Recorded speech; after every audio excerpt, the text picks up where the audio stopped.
C'est l'histoire d'un gamin de Rosario, né pour toucher les étoiles, un gamin qui a traversé des épreuves de la vie, des difficultés, des succès, des échecs, et enfin la gloire éternelle.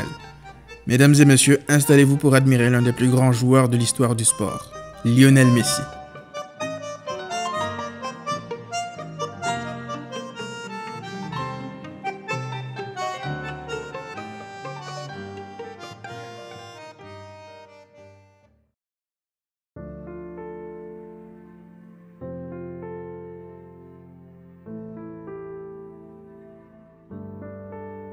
Tout commence à Rosario. Le jeune Lionel Messi est un garçon timide, mais qui développe déjà un amour indéniable pour le football. Son père, Jorge, et sa mère, Celia, préfèrent protéger le jeune Lionel Messi. Ils ne veulent pas voir leur fils se confronter à des garçons plus âgés, plus grands, par peur de le voir se blesser. Mais sa grand-mère n'en a que faire. Elle veut faire plaisir à son petit-fils Lionel Messi et l'amène assister à des matchs locaux assez régulièrement.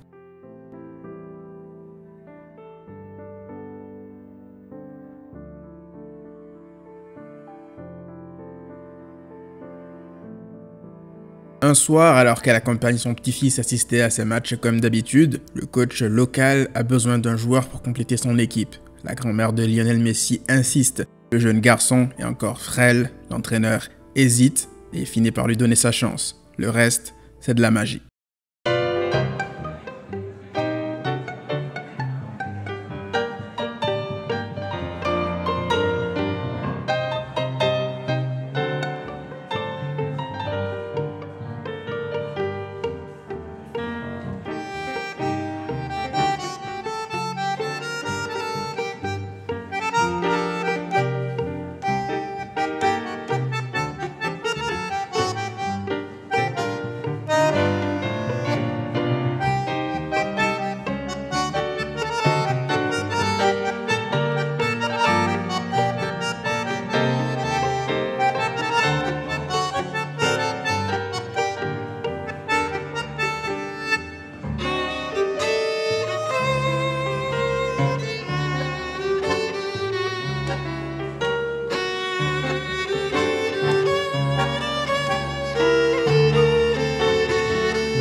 Le jeune garçon est pétri de talent. Toutefois, il fait face à un problème de santé, un problème de croissance plus précisément, et son père, Jorge, fait le tour du pays dans le but de chercher un financement pour aider son enfant à grandir. Hélas, le traitement est onéreux. Jorge Messi prend donc le pari de quitter le pays afin de trouver une solution. Il s'en va à Barcelone.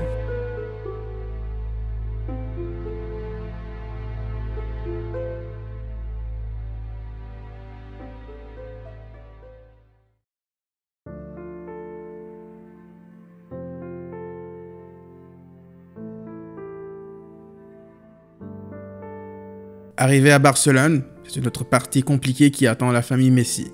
Jorge Messi et son fils doivent encore convaincre le club catalan d'investir une somme astronomique afin de payer le traitement du garçon. Carles Reixach, ancien directeur sportif du Barça, à l'époque est absent. La famille Messi doit encore patienter avant d'avoir une réponse du club. Et puis ce qui devait arriver arriva. Que fait ce gamin ici? Lequel? Lui, il devrait pas jouer en junior? C'est le fameux gamin. Il vient juste d'avoir 13 ans, mais il a une déficience en hormones de croissance. On doit financer son traitement, mais rien ne garantit le résultat. Bon.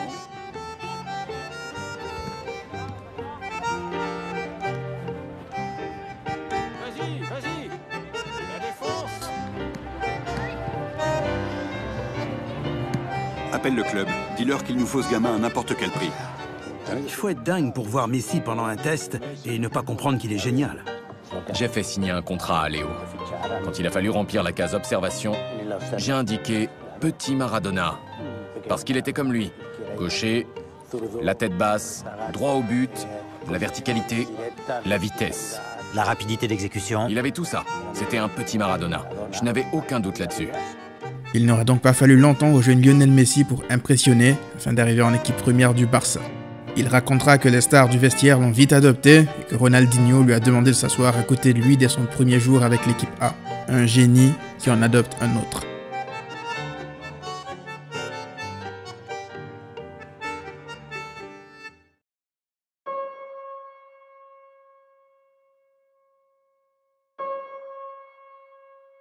Nous sommes en 2005. Le Barça accueille la grande Juventus Turin de Fabio Capello lors du traditionnel Johan Gamper. Lionel Messi va se frotter à une équipe de grands joueurs à quasiment tous les postes. Il va se présenter au monde du football international pour la première fois. Ce qu'il a fait au Camp Nou, c'était impressionnant. Il devait avoir 17 ans. Ce qu'il a fait ce soir, c'est impressionnant. Il a montré tout son talent contre une Juventus qui a tout fait pour gagner. Ils ont fait beaucoup de fautes pour tenter de l'arrêter. Et d'arrêter Iniesta, qui l'a beaucoup aidé. Il a donné du fil à retordre à la Juve, qui avait pourtant des joueurs de haut niveau. Même Capello, leur entraîneur, a dit... Je crois que je n'ai jamais vu un joueur avec autant de qualité à cet âge-là. De la personnalité, de la vitesse, il a tout. Rijkaard et Capello ont eu une discussion sur la pelouse. Capello a dit « Tu me le donnes ?» Rijkaard a répondu « Non, pas question. » Il faut protéger un talent comme celui-ci. Ce soir, il était fantastique. C'était un plaisir pour le public de le voir jouer. Personne ne l'avait jamais vu avant qu'il apparaisse au Camp Nou. C'était la première fois qu'il criait « Messi, Messi, Messi !»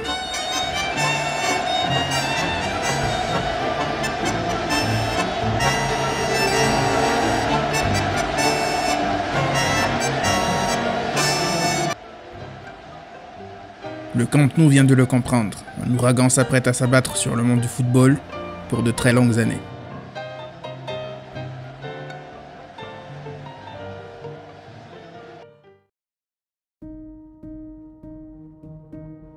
En 2006, Lionel Messi croisera un homme. Un homme qui décidera de l'arrêter pour le reste de sa carrière, et ce, par tous les moyens. Du cinéma.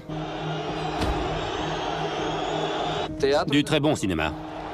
José Mourinho demandera à Del Horno ce soir-là d'infliger un traitement à la limite de l'agression sur Lionel Messi durant tout le match.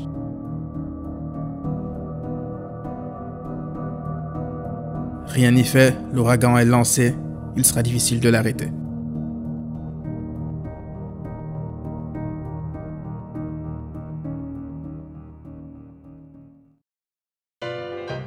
En 2008, à seulement 19 ans, l'ouragan s'abat pour la première fois sur Madrid, une prestation d'anthologie.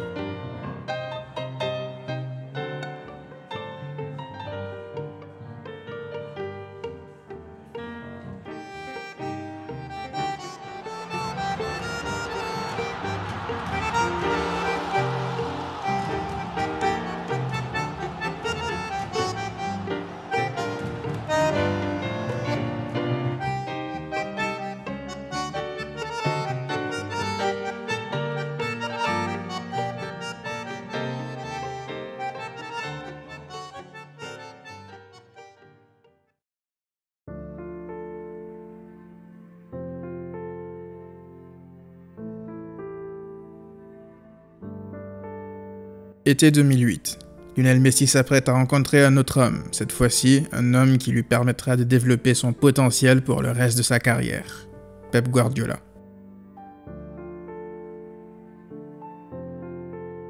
Exit Ronaldinho, exit Deco, et sans l'intervention de Joan Laporta, Samuel Eto'o aurait fait le même chemin lors de l'été 2008. Pep Guardiola est formel. Il veut faire de Messi son leader d'attaque, son facteur X ultime, le plan insaisissable pour l'adversaire, celui qui fera basculer les choses dans la difficulté. La saison est plus qu'une réussite et la date du 2 mai 2009 restera à jamais gravée dans l'histoire du FC Barcelone, pour deux raisons principalement. La première étant la correction historique infligée au rival éternel dans son stade devant son public. La deuxième sera le repositionnement de Messi en faux numéro 9 pour venir créer le surnombre au milieu, décaler Samuel Eto'o sur la droite afin que les défenseurs centraux de Madrid ne sachent pas sur qui défendre. Ceci aura pour conséquence de déstabiliser le plan tactique de Madrid et de créer le chaos entre leur milieu et leur défense. Quant à Lionel Messi, il occupe une position axiale et il ne la quittera quasiment plus jamais pour le reste de sa carrière. Madrid ne sait plus où donner de la tête, c'est un carnage.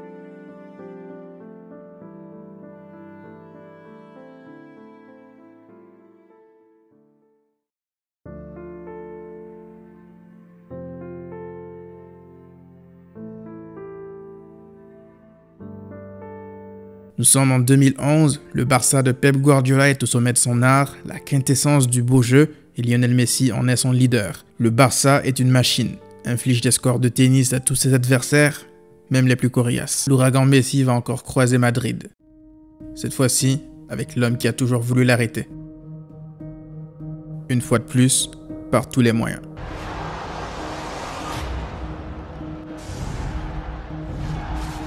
Une fois de plus, l'ouragan ne laissera rien sur son passage.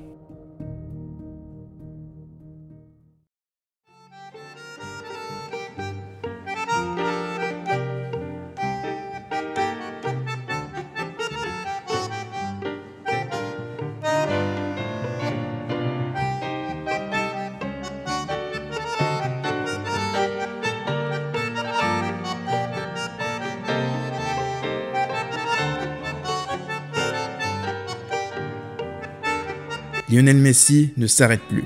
Il est au sommet de son art, l'ouragan est définitivement lancé et quelques semaines plus tard, c'est face à Manchester United dans la plus prestigieuse des compétitions en finale qu'il fera l'étalage de tout son talent.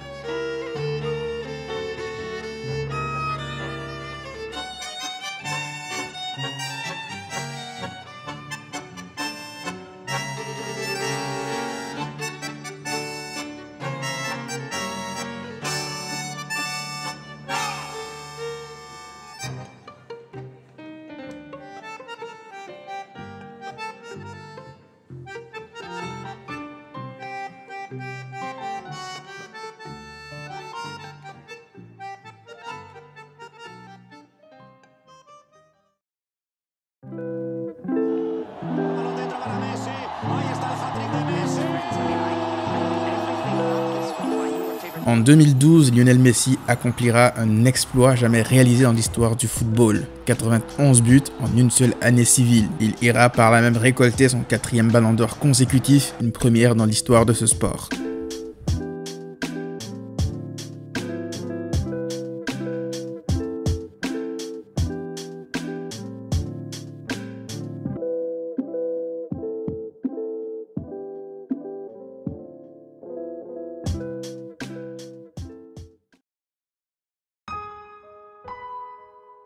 Durant la même année, Pep Guardiola décide de quitter le Barça, il l'annonce avant la fin de la saison. Lionel Messi, reconnaissant, n'oublie pas de venir lui serrer la main lors de son dernier match avec le Barça. Le professeur s'en va et s'en suivra une période sombre de l'histoire du club. Quelque temps après, c'est toute la Catalogne qui est ébranlée à l'annonce de la disparition de Tito Vilanova. Lionel Messi en particulier est détruit. Tito Vilanova a été extrêmement important pour lui lors de sa montée en équipe première. Tito Vilanova lui avait demandé de lui promettre de ne jamais quitter le Barça sur son lit d'hôpital, à une période où Messi songeait à quitter le club.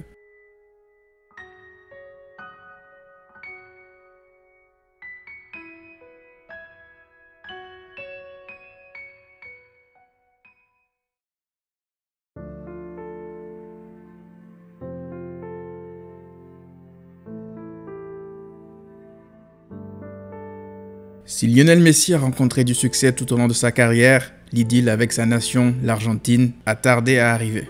De la frustration, de la colère, des échecs et encore des échecs.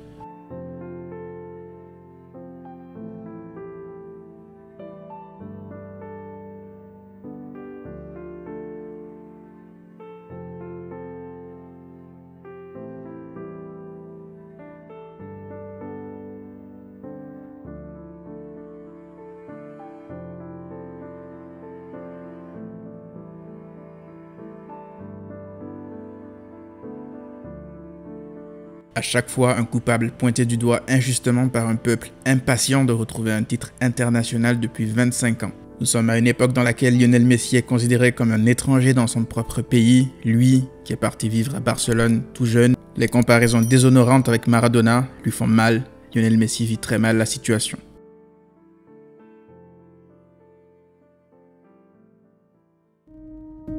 Il est nul, c'est une bille, il vaut rien. J'avais toujours supporté, mais là, c'est plus possible. Arrêtez les conneries, c'est un moins que rien, ce mec-là, c'est une escroquerie. Le gamin se décarcasse pour jouer en sélection et il le critique. C'est un touriste, il se promène sur le terrain. Rien à voir avec Maradona.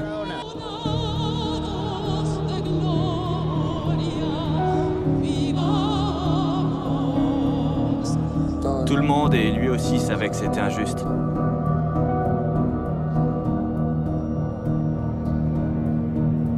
On sentait qu'il y avait beaucoup d'émotions. On pense à beaucoup de choses.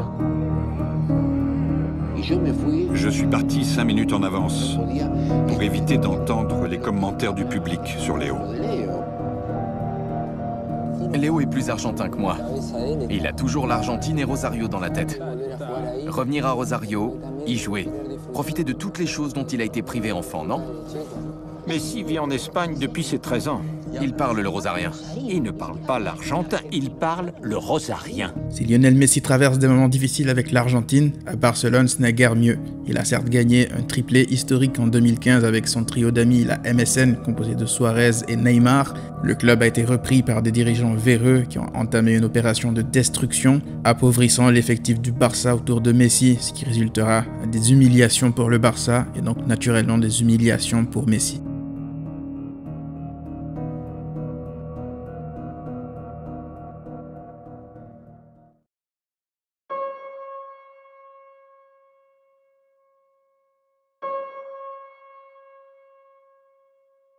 Alors que tout espoir semblait être perdu, en 2021, Lionel Messi faisait face de nouveau à son destin. Diego n'est plus là, les Argentins se sont rapprochés de Lionel Messi. C'est maintenant ou jamais. Qui est ton idole parmi les joueurs? Maradona. Léo, je veux juste te dire que je t'aime beaucoup. Que tu assures. Laisse les autres dire que tu seras le meilleur joueur de tous les temps. On en reparlera quand tu seras en fin de carrière. Pour le moment, fais-toi plaisir. Profite de ta famille. Je t'aime beaucoup, Léo. Vraiment.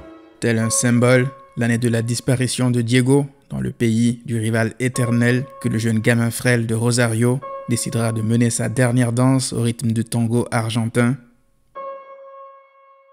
pour l'éternité.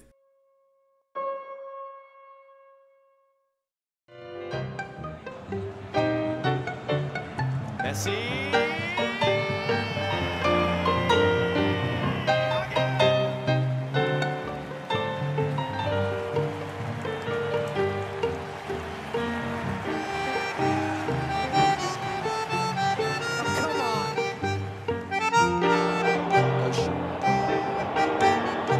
Short to Messi.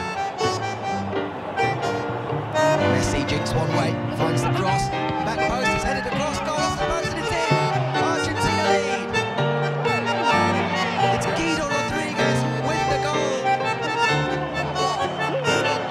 And with only 12 minutes on the clock. Correa ducking his shoulders to drive it inside. Correa, a little behind Messi, clipping it up for Gomez. What a goal that is off the underside of the bar.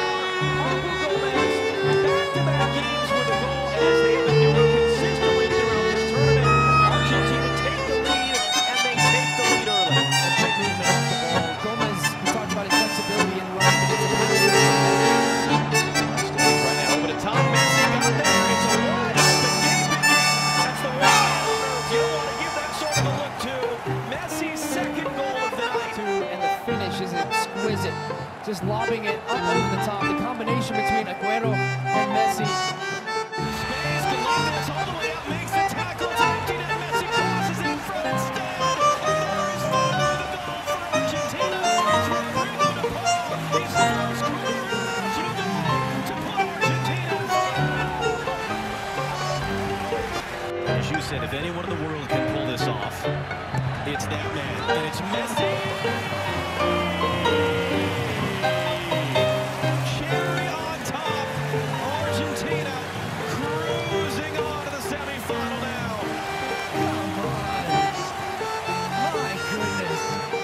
Repite para Lo Celso, balón filtrado, atención Argentina, cierra perfecto.